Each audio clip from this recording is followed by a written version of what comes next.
ગઈકાલે એલસીબીને ભુજની ટીમને બાતમી મળેલ હતી કે મોહસિન સુમરા અને ઇમરાન સુમરા નામના વ્યક્તિઓ છે જે લોકો પોતાના ફેસબુક આઈડી પરથી 1 લાખથી 5 લાખ કરિયાપ્પાની નકલી નોટોની અને ગોલ્ડના બિસ્કિટની જાહેરાત એ લોકો ફેસબુક આઈડી પરથી કરે છે અને એ લોકોની છેતરવાની ફિરાકમાં છે.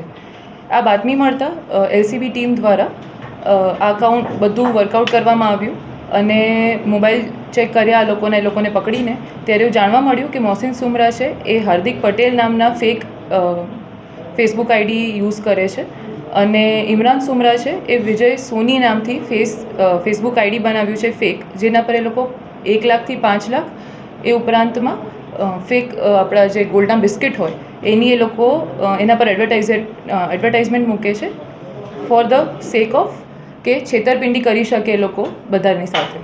એ બાબતે 2 અલગ અલગ ગુના રજીસ્ટર કરવામાં આવ્યા છે એ ડિવિઝન પોલીસ સ્ટેશન વિસ્તારમાં એલસીબી દ્વારા.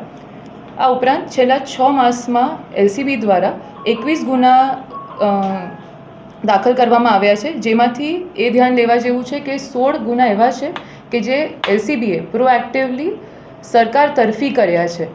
આ ઉપરાંત 5 એવી ફરિયાદ હતી કે જેમાં મુદ્દામાલ એ લોકોએ રિકવર કર્યો છે. એ મુદ્દામાલની ટોટલ અમાઉન્ટ થાય છે 56,30,000. આ ઉપરાંત 5 લાખ એવા છે કે જે લોકોએ અરજીના કામે મેળવ્યા છે. ટોટલ 61,30,000નું અમાઉન્ટ એ લોકોએ રિકવર કર્યું છે અને 13 તુજકો અર્પણ અંડર પબ્લિકને એમની જે મુદ્દામાલ હતો એ પાછો આપ્યો છે. એ વસ્તુ ધ્યાનમાં લેવા જેવી છે કે આ પ્રકારના ગુનાઓ જો વધુમાં વધુ બનતા રહેશે તો એલસીબી દ્વારા, ભુજ પોલીસ દ્વારા, કચ્છ વેસ્ટ પોલીસ દ્વારા આના માટે મિલકત જપ્તી સુધી બી જવામાં આવશે. ઉપરાંતમાં 2 ટીમ બનાવવામાં આવી છે એલસીબીની અને લોકલ પોલીસ સ્ટેશનની કે જે લોકો સોશિયલ મીડિયા પર સતત વોચ રાખે છે અને આના માટે આગળ અવેરનેસના કાર્યક્રમો પણ કરવામાં આવશે. એના પર એ લોકોએ વિડીયોઝ મૂકેલા હતા. એમાં કોઈ સ્પેસિફિક અમાઉન્ટ ઓફ નોટ્સ નથી દેખાતી. એ લોકોએ બધા ફેલાઈને મૂકેલા હતા અને ઉપરથી વિડીયોઝ એ લોકોએ મૂક્યા હતા અને એમાં નીચે લોકો એવી રીતે લખે છે કે 1 લાખથી 5 લાખ કરવામાં આવશે.